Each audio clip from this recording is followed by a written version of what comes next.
बनना ही है तो समंदर बनो, बनना ही है तो समंदर बनो, लोगों के पसीने छूट जाने चाहिए आपके औकात को नापते नापते।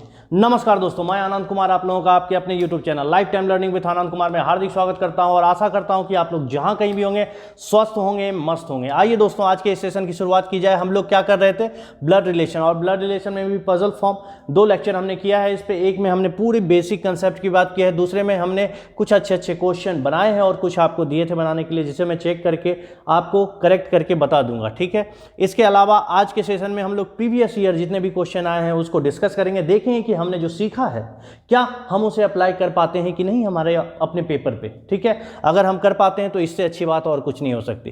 तो आज हम प्रीवियस ईयर पेपर को चेक करेंगे और इसमें से कुछ मैं सॉल्व करूंगा और कुछ मैं आपको बनाने के लिए दूंगा, जो आप कमेंट बॉक्स में कमेंट करके आंसर देंगे, ओके। इसके अलावा मैंने सोचा है एक और डाउट सेशन रखूंगा जिसमें डायरेक्शन और ब्लड रिलेशन दोनों के डाउट को मैं सॉल्व करूंगा। सो मेरे दोस्तों, जो भी क्वेश्चन हमने अभी तक डिस्कस किए हैं, जो भी मैंने आपको होमवर्क दिया है, उसमें से अगर कहीं भी आपको प्रॉब्लम आ रहा है, डायरेक्शन प्लस ब्लड रिलेशन के जो भी हमारे हैं चैप्टर्स जो हमने किए हैं उसमें से, क्योंकि डायरेक्शन में कुछ प्रॉब्लम आए हैं 3-4 क्वेश्चन में, तो मैं उसे संभाल के रखा हुआ हूं, और इसमें से भी अगर कहीं से प्रॉब्लम है तो दोनों को एक साथ डिस्कस करेंगे एक ही डाउट सेशन में, ओके। चलिए इस क्वेश्चन को शुरुआत से देखा जाए और अच्छे से इसे किया जाए। देखिए, A is brother of B, बहुत ही सिंपल है बाबू। ए लड़का है जो कि भाई है किसका, बी का। Am I clear. Next, C is brother of R, नहीं मालूम, रुक जाइए। मैरिड टू एस, नहीं मालूम, रुक जाइए। R is the only daughter of B, B मालूम है। R is the only daughter, R जो है बाबू वो इकलौती लड़की है। तो अगर आपको यहां पे दिखाना है कि इकलौती लड़की है तो उसको ऐसे घुमा दीजिए, ठीक है कि नहीं। ये बात आप समझ लीजिए कि वो ओनली डॉटर है। चाइल्ड रहेगा तो भी उसका अगर मेल या फीमेल नहीं मालूम है तो भी तो घुमा दीजिए, तो ओनली चाइल्ड। सिंपल, ओनली के हिसाब से अगर समझना है अपने हिसाब से, ये मेरा तरीका है कि हम ऐसे घुमा देंगे, ठीक है। चलिए, T is son of R, अब टी इसका भी लड़का हो गया, T is son of R. अब देखिए क्या आपको 2 इंफॉर्मेशन जो बचे हुए थे यहां पे, ये वाला जो लाइन है, C is brother of are, यानी सी इसका भाई है। C is brother of are, सी इसका क्या है, भाई है। इसके अलावा क्या दिया हुआ है, R who is married to S, R who is married to S. तो हु किसके लिए यूज होता है, आर के लिए। आर ने किसके साथ शादी की बाबू, आर ने शादी की किसके साथ, एस के साथ। किसके साथ, एस के साथ। ये अगर माइनस है तो एस 100% क्या होने वाला है, प्लस। किसी को कोई तकलीफ हुआ क्या क्वेश्चन को समझने में, बिल्कुल नहीं हुआ। ये आरआरबी क्लर्क 2019 पिछले साल का प्री का पेपर एक जो शिफ्ट था उसमें आया हुआ ये क्वेश्चन है। गौर से देखिए, फर्स्ट क्वेश्चन पूछा आपसे, how many male members are in this family if B is male. क्यों लिखा है इसने इफ, क्योंकि देखिए बी का जेंडर डिसाइड है क्या, नहीं मालूम है। अगर बी ये नहीं देता, ऐसे नहीं देता, और क्वेश्चन पूछता how many male members are present in this family, तो आपका अगर ऑप्शन में सी एंड डी होता तो आप आंख बंद करके सी एंड डी डालते। क्यों, क्योंकि 1 2 3 4 मेल मेंबर्स तो हैं, लेकिन बी का डिसाइड ही नहीं है कि वो मेल है या फीमेल है। सो आप 100% नहीं बोल सकते हैं कि कितने मेल मेंबर प्रेजेंट हैं वहां पे, ठीक है। क्योंकि बी अगर मेल हुआ तो 4 ही हो जाएंगे, अगर बी फीमेल हुआ, सॉरी बी अगर फीमेल हुआ तो 4 होंगे, अगर बी मेल हो गया तो 5 हो जाएंगे मेल। सो आप डिसाइड नहीं कर सकते। या तो ऑप्शन में अगर ये नहीं रहता, ये वाली बात अगर छुप जाती तब की मैं बात कर रहा हूं, ठीक है। तो या तो आंसर होता सी एंड डी या आंसर होता 4 और 5। एम आई क्लियर, बहुत अच्छे। नेक्स्ट, इस क्वेश्चन की बात करें, how many male members are in this family if B is male. तो बी को भी अगर मेल बना दो आप तो 1 2 3 4 5, सो आंसर विल बी 5। किसी को कोई तकलीफ तो नहीं हुई ना, बहुत अच्छे। Next, S related to B, यानी एस हमारा यहां है, बी हमारा यहां है, S रिलेटेड टू बी। तो मैंने क्या बोला था, जब भी इस टाइप के क्वेश्चन बनाने हैं तो आप अपने आप को सेकंड पर्सन समझेंगे और वहां से आप वहां तक जाएंगे, आप देखेंगे कि आपका वो क्या लगता है। तो आप अगर यहां पे हो बाबू तो आपकी लड़की है जिसकी शादी उस लड़के से हुई है, ये तो आपका क्या लगेगा, तो सिंपल है ना बाबू, सन इन लॉ, आपका दामाद लगेगा। सिंपल, हाँ या ना, मैंने यही इसी तरीके से आपको करना सिखाया है। सो दोनों के दोनों क्वेश्चन सॉल्व हो गए। इससे अच्छी बात क्या हो सकती है कि इतनी जल्दी हम लोग क्वेश्चन सॉल्व कर सकते हैं। चलिए नेक्स्ट, ये रहा आपके सामने क्वेश्चन आरआरबी क्लर्क 2018 के किसी एक शिफ्ट का प्री का, ठीक है। एक और ये क्वेश्चन इसलिए उठाया मैंने कि मैंने सोचा इसमें कुछ ऐसी बातें हैं जो आपको अच्छे से समझ में आनी चाहिए कि कब किसका यूज करना चाहिए, कैसे खींचना चाहिए। उसके बाद मैं इसमें 2016 में एक क्वेश्चन जो आया था वो खुद बनाने दे दूंगा, फिर आरआरबी पीओ या आईबीपीएस पीओ के क्वेश्चन सॉल्व एक दो करके फिर आपको होमवर्क दे दूंगा, ठीक है। आइए इस क्वेश्चन को देखें, इसमें क्या ऐसा अच्छा है। बहुत अच्छा कुछ नहीं है, क्योंकि आपका अगर कंसेप्ट अच्छा है तो आपके लिए क्वेश्चन काफ़ी आसान बन जाएगा, इसलिए घबराने की जरूरत नहीं है। देखिए गौर से, देयर आर 7 मेंबर्स, क्या कह रहा है, there are 7 members in a 3 generation, यानी 3 जनरेशन का फैमिली समझ में आ गया। 1 2 3 ऐसे करके बनेगा, उसमें 7 ही मेंबर होने चाहिए। गौर से, उसमें कितने होने चाहिए, सिर्फ 7 मेंबर होने चाहिए। अगर ऐसा है तो उसमें कहता है M is niece of N, तो इसको खींचना थोड़ा सा मुश्किल होगा ना। M is niece of N, तो आपको ऐसे साइड से करके खींचना होगा कि एन जो है ऐसे करके यहां साइड करना होगा। एन का भाई या बहन कोई होगा, उसकी बच्ची कौन होगी, एम, हाँ या ना। जरूरत नहीं है, यहां से भी आप बाद में समझ सकते हो, इसको करने की जरूरत नहीं है। O is sister in law of P, ठीक है। O is sister in law of P, तो यहां ननद या भाभी में से कुछ भी हो सकता है, थोड़ी देर के लिए छोड़ देते हैं वो ऐसे स्टेटमेंट को, आगे बढ़ते हैं। U is only sister of R's paternal grandmother's only son. हाँ, मैं इसीलिए बोला कि कोई बच्चे घबरा सकते हैं यहाँ पे, लेकिन घबराना नहीं बाबू, इसको कैसे सॉल्व करना है ये बहुत जरूरी है। अच्छे से देखिए, अच्छे से सीखिए, समझिए कैसे इसको सॉल्व किया जाता है। जब भी ऐसे स्टेटमेंट्स इस तरह दिखाई दें तो आप ऑलवेज पीछे से आओ। किधर से आओगे, पीछे से। गौर से देखो पीछे क्या कह रहा है, R's paternal grandmother's only son, पहले ये खींच लो, यानी ये आर है, अगर ये क्या है, अगर आर है तो आर के पैटर्नल ग्रैंड मदर, बाबू इसका पैटर्नल ग्रैंड मदर। देखिए जिन लोगों को बनाने की इच्छा है पहले वो खुद से इसको बनाने की कोशिश करें, ठीक है, फिर मिलाइएगा, और नहीं तो फिर ऐसे सीखिए अच्छे से। आर का जो पैटर्नल, यानी पैटर्नल किसे कहते हैं बाबू, इसके पापा एक होंगे, मैटरनल होती तो मम्मी होती, यानी इसके एक पापा होंगे, पापा की ग्रैंड मदर मतलब मम्मी, वही तो होगी, यानी R's paternal grandmother's only son. तो लीजिए भैया, ये अपने आप के बारे में बात हो गया ना, ये पापा जो था ये अकेला है ना, इसका बेटा, हाँ या ना, ओनली सन, इसका ओनली सन, तो इसको घेर लिया मैंने कि ये ओनली सन, इसके अलावा इसके और भाई नहीं हो सकते हैं। क्लियर है कि नहीं। आगे इसका आर्स पैटर्नल, इसका क्यू जो है वो ओनली सिस्टर है, क्यू जो है, Q is only sister of this, समझ रहे हो, R's paternal grandmother's only son, यानी इसी का क्यू जो है वो ओनली सिस्टर है। क्या है, ओनली सिस्टर, ओनली सिस्टर है, तो यहां पे क्यू बनाएंगे हम, हाँ या ना, और क्यू बनाएंगे बाबू, तो क्यू ओनली सिस्टर है, इसका मतलब इसकी और बहन भी नहीं होगी। इसकी ओनली सिस्टर का मतलब क्या है, इसकी और बहन भी नहीं होगी, तो बहन तो होगी ही नहीं, और पहले ही हमने ये भी देख लिया कि ओनली सन बोल के इसका भाई भी नहीं होगा, इसका मतलब फिक्स हो गया ना कि यहां पे इसका जो है 2 ही बच्चा है, एक लड़का एक लड़की, हाँ या ना। एकदम क्लियर हुआ कि नहीं।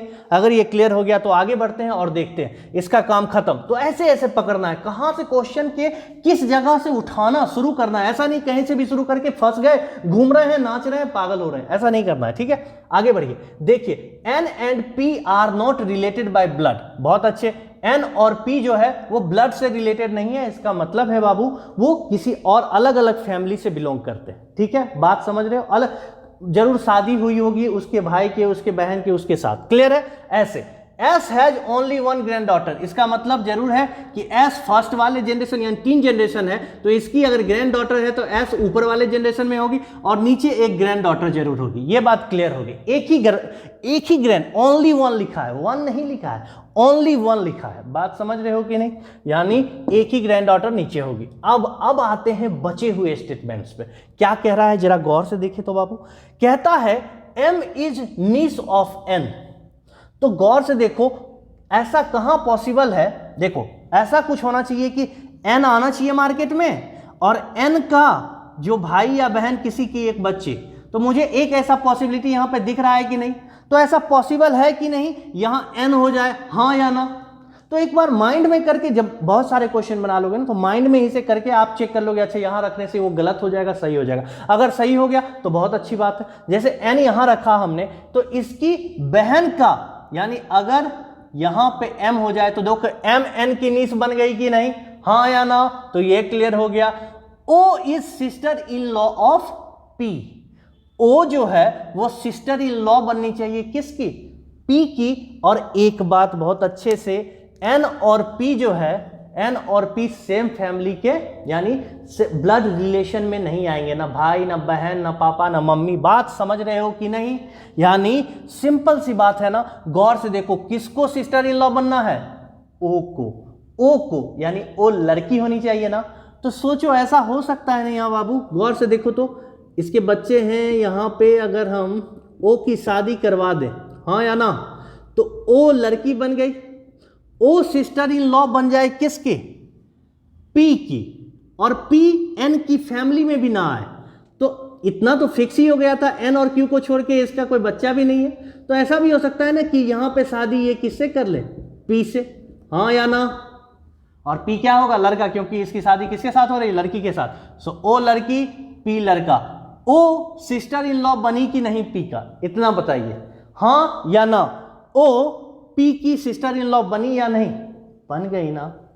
क्लियर है कि नहीं ये बात, अगर क्लियर है तब आगे देखते हैं। और मुझे बताइए कि लास्ट में एक बोला था ना, S has only one grand daughter, देखिए एक ग्रैंड डॉटर आ चुकी है ना, तो एस ऐसे भी अकेला ही ऊपर होगा, क्यों, देखिए यहां एक पर्सन होना चाहिए था, तो 1 2 3 4 5 6 7 ही पर्सन होने चाहिए, ये अकेला जगह बचा हुआ, ऊपर में एक ही आदमी होना चाहिए, यानी एस यहीं पे होगा 100%। और am only one grand daughter, यानी एक लड़की है, इसका मतलब आर का जेंडर भी अपने आप क्लियर हुआ या नहीं हुआ। अगर हो गया तो आइए क्वेश्चन सॉल्व करते हैं। R related to M, R का रिलेशन एम के साथ क्या है, गौर से देखिए, अलग अलग ये दोनों भाई हैं, उनके बच्चे क्या होते हैं एक दूसरे के लिए बाबू, जल्दी से, सब लोगों को आंसर मालूम है, कजन होते हैं ना, simply if X married to S.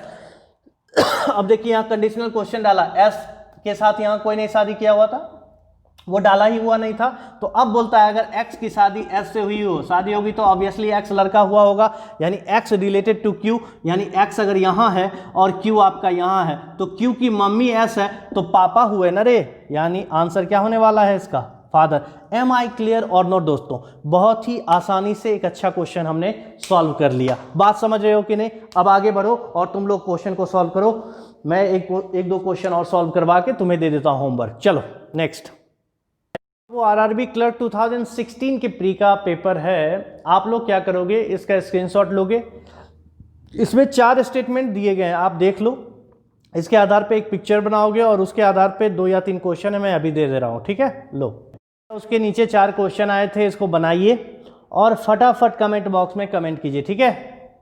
चलिए जल्दी से लीजिए और कमेंट बॉक्स में कमेंट करके आंसर दीजिए और बताइए कि आप में कितना जान बाकी है। चलिए नेक्स्ट क्वेश्चन देखिए, आरआरबी पीओ 2019 का पेपर है, ठीक है। किसी एक शिफ्ट में ये ब्लड रिलेशन आया था, मैंने इसके कुछ स्टेटमेंट्स को चेंज किए हैं जानबूझकर कि आपको कुछ चीज़ें बेहतर समझ में आए, ठीक है। एक अच्छा क्वेश्चन है, इसको बहुत आसानी से बनाया जा सकता है, आप आसानी से बना सकते हो, रोक कर बना लेना, उसके बाद मिला लेना, ठीक है। There are 6 members in the family, very good. F is sister of E, चलिए देखें भैया, F is sister of E, F is sister of E and E is brother of C's husband. अब देखिए यहाँ पे, यहाँ तक तो हो गया, लेकिन A is brother of C's husband अभी बचा हुआ है। अब देखिए B is the father of D and grandfather of E, तो इसका मतलब ई होगा यहाँ, बीच में कुछ होगा और फिर ऊपर B is father and grandfather of E, यानी बी जो होने वाला है ग्रैंड फादर होने वाला है ई का, हाँ या ना, बताइए, हाँ या ना। यहां कहीं होने वाला है, जरूरी नहीं कि ऐसे ही हो, जरूरी नहीं, लेकिन ऊपर में ही कहीं होने वाला है, ठीक है। फिर नेक्स्ट क्या कहता है, B is father of D, ये बोल दिया, इसका मतलब बी जो है वो डी का क्या है, पापा है, ये बात तो क्लियर हो गई ना। लेकिन ई डी का बच्चा है कि नहीं, ये कैसे क्लियर होगा, बताइए। एफ इज सिस्टर ऑफ ई मालूम था, लेकिन ई डी का बच्चा है कि नहीं, ये मालूम है क्या, अभी हमारे पास नहीं मालूम है ना। अब आगे चलते हैं, अब सोचते हैं हम लोग, ठीक है। नेक्स्ट कहता है there are 2 fathers and only 2 female members in the family. उस पे जाने से पहले देखिए हमारे पास कुछ मार्केट में और आया है, A is brother of C's husband, और लास्ट में देखिए क्या लिखा हुआ है, C is married to B. तो बी हमें मिला हुआ था, अब बी की अगर शादी में करवा दूं सी के साथ तो कोई प्रॉब्लम नहीं है, और सी अगर शादी कर रहा है तो ये माइनस होगा, फीमेल होगी। अब जैसे ही ये आ गया तो देखिए A is brother of C's husband, यानी सी का हस्बैंड ये है तो ए इसका ब्रदर हो जाएगा, हाँ या ना? किसी को कोई तकलीफ हुई यहां तक बताइए जल्दी से। A is brother of C's husband, okay, यानी ऐसे यहां तक क्लियर हो गया। अभी ये नहीं मालूम है कि ई जो है डी का पापा है, मम्मी है क्या, ऐसा कुछ अभी तक गिवन नहीं है, ठीक है।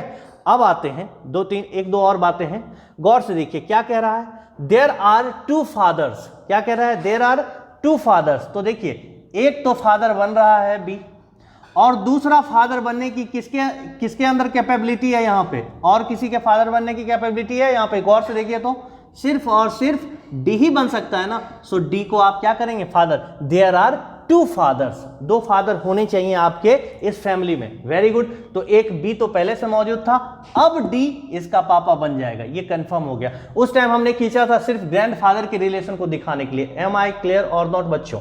ठीक है। अब आइए, अब कहता है देयर आर टू फादर्स, तो डी और बी फादर बन गए, बहुत अच्छे। Only two female members in the family, अच्छा देखिए तो एक फीमेल मेंबर, दो फीमेल आ गया, इसका मतलब बचा हुआ जितना है ना बाबू सबका सब मेल होने वाला है। ए बी डी तो मेल है ही, ई बचा हुआ है ना, इसको अपने आंख बंद करोगे और ई को मेल कर दोगे। तो ये सब का मतलब क्या होता है, इसलिए मैंने इसे स्पेशल में जोड़ा है इस स्टेटमेंट को, ठीक है। Only two female members in this family, यानी एक दो तीन मेल थे, इसका मालूम नहीं चल रहा था, दो फीमेल हो चुके थे तो ओनली लिख दिया, मतलब केवल और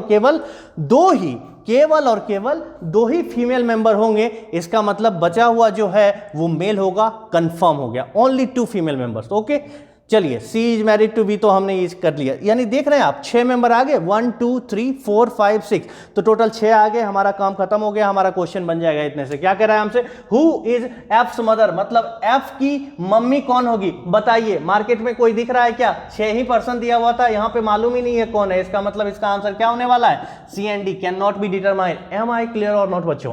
next, if E is married to M, अब कहता है ई जो है इसने शादी कर ली एम के साथ, ठीक है। Then how F related to M, ये एफ एम का क्या लगेगा? Oh my God, very simple question, sister in law. Am I clear और नॉट बच्चों? कितना आसान क्वेश्चन था, देख रहे हैं 2019 में आया हुआ था RRBPO में, बस इसमें एक दो स्टेटमेंट को मैंने चेंज किया आपको अच्छा क्वेश्चन बनाने के लिए, बस और कुछ नहीं, ठीक है। चलिए अब मैं दो क्वेश्चन दे देता हूं RRBPO 2018 और 16 का, आप लोग बना के फटाफट कमेंट बॉक्स में कमेंट कीजिए। दोस्तों RRBPO 2018 के प्रीलिम्स के किसी एक शिफ्ट का पेपर है ये, ठीक है। उसके एक पेपर में ये 3 क्वेश्चन आए थे, इसको आप लोग बना के कमेंट बॉक्स में जल्दी से कमेंट कीजिए। नेक्स्ट क्वेश्चन लीजिए 2016 का, ये लीजिए दोस्तों RRBPO 2016 के प्रीलिम्स का भी एक पेपर में ये ब्लड रिलेशन आया हुआ था। आप लोग इस क्वेश्चन को भी बना के इसके तीनों आंसर कमेंट बॉक्स में कमेंट कीजिए जल्दी जल्दी, ठीक है। जितना प्रैक्टिस करिएगा उतना ज़्यादा अच्छा होगा, आपका एक एक कंसेप्ट आपसे एग्जाम में कोई भी क्वेश्चन नहीं छूटेगा, कहीं भी किसी भी तरह की प्रॉब्लम हो पूछ डालिए। चलिए नेक्स्ट दोस्तों, अब IBPS पे चलते हैं हम लोग। IBPS PO 2019 की किसी एक शिफ्ट का पेपर में ये ब्लड रिलेशन दिया हुआ था। मैं चाहता हूँ इसे क्वेश्चन को अच्छे से सॉल्व करके एक बार अच्छे से आपको बता दूं, फिर IBPS को 2018 के किसी एक पेपर का भी क्वेश्चन दे देता हूँ, बना दीजिएगा आप, ठीक है। आइए देखें जरा इस क्वेश्चन में इसने क्या कहा है हमसे, गौर से देखिए क्या कहता है। P is sister in law of Q, बहुत अच्छे। तो उन सब मैंने बोला ना, उन सब चीज़ों को अभी रखेंगे जिसको खींचने में ज़्यादा परेशानी हो, ठीक है। चलिए Q has no siblings, very good. आगे बढ़िए, क्या कहता है भैया? S is father in law of Q। अच्छा ये बताइए, ये खींचना आसानी होगा ना आपके लिए, S is father in law of Q। गौर से देखिए, ये हमारा S है और फादर इन लॉ अगर बनाना है इसका मतलब मेल परफेक्ट है। मेल परफेक्ट है तो इसका कोई S is father in law of Q, यानी लड़का या लड़की कोई भी हो जिसके साथ किसकी शादी हुई है, किसकी शादी हुई है बाबू? Q की। Am I clear? क्योंकि अभी तक जेंडर डिसाइड नहीं हुआ है नीचे बच्चों का, लेकिन पापा का जेंडर डिसाइड हो गया। S is father in law. Father in law कब होगा? जब उसके बच्चे की शादी उस इंसान के साथ हो जाए। Am I clear? Next, S has only one daughter, बहुत अच्छे। अगर उसने कहा इसके पास सिर्फ ओनली वन डॉटर है, ठीक है, यानी सिर्फ एक ही लड़की है, बात समझ रहे हो, सिर्फ एक ही लड़की है। Only one child of S is married, इसका मतलब जो अगर इसके पास और बच्चे होंगे तो वो सारे क्या होंगे, बॉय होंगे, ठीक है, मेल होंगे, ठीक है। उसमें से किसी एक का शादी हुआ है, बस एक का शादी हुआ है, बचा के रखते हैं, आगे बढ़ते हैं। T is grand son of S. अब एस अगर यहां है तो टी कहीं नीचे ही होगा ना बाबू, हाँ या ना, बताइए, बिल्कुल नीचे होगा। अब आते हैं, U is maternal grandfather of T. अब गौर से देखिए, यू जो है वो मैटरनल ग्रैंड फादर है। अब देखिए यहां से बात आती है, यू जो है सबसे पहले ग्रैंड फादर बनेगा तो तीसरे जनरेशन में जाएगा, और किसका है, टी का, तो टी यहां है, इसका मतलब यू यहीं कहीं है ना। तो मुझे लगता है यू जरूर इसके साथ शादी कर रहा होगा। एक बार देखते हैं आगे जाके ऐसा कुछ हो रहा है कि नहीं, ठीक है, उसके बाद आगे बढ़ेंगे, ठीक है, आगे बढ़िए, चलिए देखते हैं क्या हो रहा है। U is maternal grandfather of T, बहुत अच्छे। V is the son in law of U. लीजिए एक और मार्केट में आ गया, ये क्या कहता है, भी जो है वो सन इन लॉ है, किसका है भैया, किसका है, यू का, यानी यू तो यहां है लेकिन भी इसका सन इन लॉ बनेगा। अब क्या कह रहा है, W is sibling of V, X is the niece of W. देखिए जितने इंफॉर्मेशन गिवन है इसमें से आधे अधूरे इंफॉर्मेशन गिवन है कि नहीं, तो यहां से क्या उठाया जाए, तो अब देखिए यहां से क्या दिख रहा है, P is sister in law of Q, यानी Q अगर यहां है तो जिसके साथ शादी हुई है इसका मतलब P इसी की बहन होगी, हाँ या ना, बस इतना बताइए।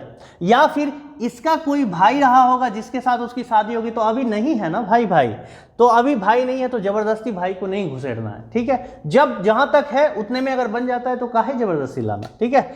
अब देखते हैं हमारे पास क्या बोला था कि भाई साहब V is son in law of U, बहुत अच्छे। अगर यू है, अगर मैं यू का बच्चा क्यू को बना दूं तो भी यहां अगर आ जाए तो प्लस, देखिए तो भी इसका सन इन लॉ बन सकता है कि नहीं, बहुत अच्छे बन सकता है। अगर ये बन सकता है तो ये लड़का है 100%, ये क्यू क्या रही होगी, लड़की रही होगी। कुछ टेंशन भी नहीं हो रहा है जो पहले था, और ये सब भी काम आ रहे हैं, ठीक है। अब देखिए you is maternal grandfather of किसका, टी का। अब गौर से देखिए बाबू, अगर मैटरनल ग्रैंडफादर है टी का, इसका मतलब है क्यू जो मम्मी बनेगी वो किसकी मम्मी बनेगी, टी की ही तो मम्मी बनेगी। तब तो टी की मम्मी का पापा यानी यू जो होने वाला है वो क्या होने वाला है, मैटरनल ग्रैंडफादर, मतलब मेल ही होने वाला है ना। You is maternal grandfather of T. किसी को कोई शक, किसी को कोई तकलीफ बताइए सिर्फ, ठीक है। यानी ये हो गया, ये हो गया। W is sibling of V.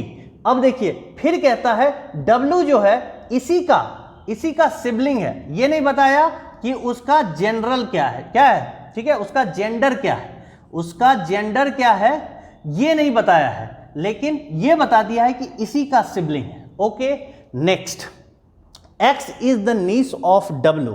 अब देखिए यहां से डब्ल्यू अगर यहां है बाबू तो कहता है एक्स इसका नीस है। एक्स क्या है, इसका नीस है। तो एक्स नीस कब बनेगा, गौर से देखिए, एक्स नीस तब भी बन सकता है जब वो पी का बच्चा हो जाए, हाँ या ना।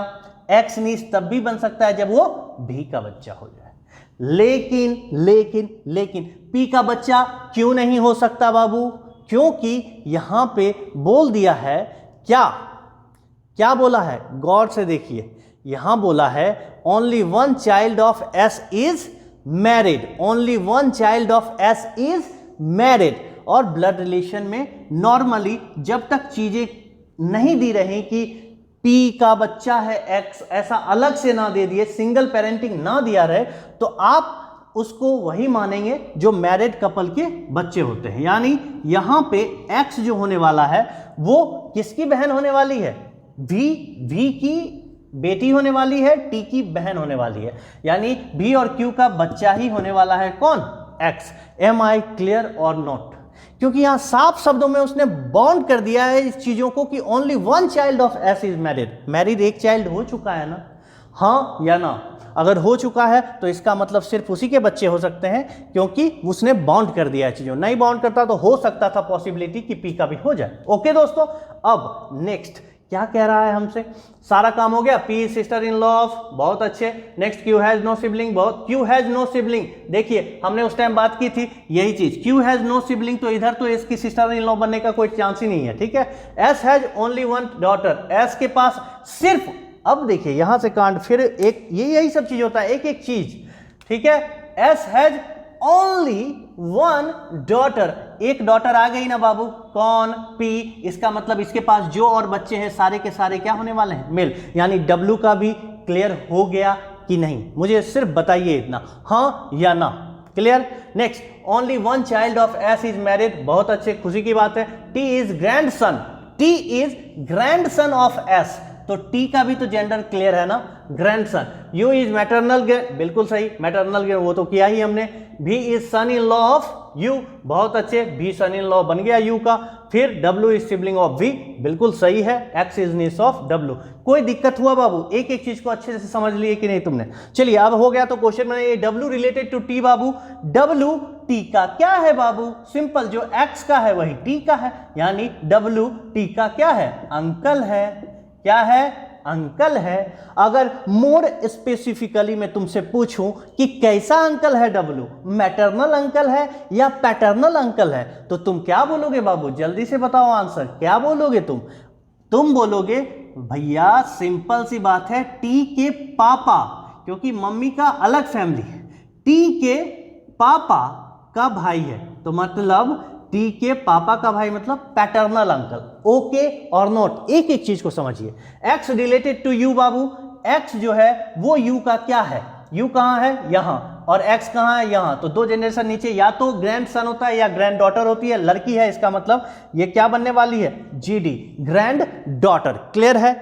नेक्स्ट क्वेश्चन कंडीशनल डाला है, बोलता है if S is married to Y, यानी एस, अभी तक यहां किसी का शादी, जैसे एस के बारे में कुछ नहीं दिया तो वो सिंगल पेरेंटिंग कर रहा है, लेकिन यहां बॉन्ड किया था, इसीलिए मैरिड सिर्फ एक ही बच्चा हो सकता था। नेक्स्ट यहां बोलता है if S is married to Y, यानी इसकी शादी वाई से करवाओ, अगर ये लड़का है तो वाई क्या होने वाली है? लड़की। Then how P related to Y, देखिए उल्टा करके नहीं पूछा, सिंपल पूछ दिया है, पी रिलेटेड टू वाई, यानी पी जो है वो वाई का क्या लगेगा? अरे सिंपल सी बात है ना बाबू, एस की डॉटर है तो वाई की भी क्या लगने वाली है? डॉटर। अरे हाँ या ना, बस इतना बताइए, हाँ या ना। अगर ये डॉटर हो गई तो खत्म। यहीं पे क्वेश्चन उल्टा पूछना चाहिए था इसको, वाई रिलेटेड टू पी, तब आप क्या बोलते? मदर। क्या बोलते? मदर। एम आई क्लियर और नोट बच्चों? ये था क्वेश्चन। आई होप आप लोगों को एक एक चीज अच्छे से समझ में आ गया, कैसे खींचना है, क्या करना है। चलिए अब मैं एक क्वेश्चन दे देता हूँ IBPS PO का भी, आप लोग बनाइएगा। लीजिए, ये लीजिए बाबू, IBPS PO 2018 के प्रीलिम्स के किसी एक शिफ्ट का पेपर है ये, ठीक है। इसमें जो ब्लड रिलेशन आया था उस पेपर में ये क्वेश्चन है। आप लोग इसको भी बना के क्वेश्चन का आंसर करेंगे। आई होप आप लोगों ने इसका स्क्रीनशॉट ले लिया है, आप लोग बनाएंगे। चलिए दोस्तों, फिर मैं आशा करता हूं कि आज का भी सेशन आप लोगों के लिए काफ़ी हेल्पफुल रहा होगा, ठीक है। जैसा हमने क्वेश्चन किया है बिल्कुल एग्जाम में उसी टाइप के क्वेश्चंस आते हैं, तो आप बिल्कुल वैसे ही प्रैक्टिस करेंगे। और जो हमने आपसे पहले भी कहा वही चीज़ कि अभी तक जितने भी क्वेश्चन मैंने आपको दिए हैं direction as well as blood relation में, किसी को भी कहीं भी डाउट है तो वो क्वेश्चन को मार्क करके आप बता देंगे कमेंट बॉक्स में कि मुझे ये प्रॉब्लम है, तो मैं एक डाउट सेशन रखने वाला हूं उस पे, क्योंकि बहुत लोगों को डायरेक्शन सेंस में कुछ कुछ जगह पे प्रॉब्लम हुआ है, कुछ क्वेश्चंस पे जो मैंने दिए हैं, ठीक है, उन्हीं क्वेश्चंस पे डिस्कशन होगा, क्योंकि वो स्टैंडर्ड क्वेश्चन है। ओके दोस्तों, एम आई क्लियर? अगर क्लियर है तो चलिए कमेंट करके सारे आंसर करिए। ओके, चलिए फिर वही सारी बातें हैं हमारी कि जितना ज़्यादा से ज़्यादा हो सकता है शेयर करिए, पहुंचाइए दोस्तों तक, अपने जितने भी ज़रूरतमंद हैं उन तक पहुंचाइए। और सब्सक्राइब और लाइक आपकी इच्छा पे है, आपको अच्छा लगता है तो बिल्कुल करते रहिए, आगे बढ़ते रहिए इसी तरह हमारे साथ, ठीक है। चलिए फिर आप लोग जहाँ कहीं भी हैं स्वस्थ रहें, मस्त रहें, इसी तरह हंसते रहें, मुस्कुराते रहें, और फिर मुलाकात होगी दोस्तों अगले सेशन में। तब तक के लिए नमस्कार।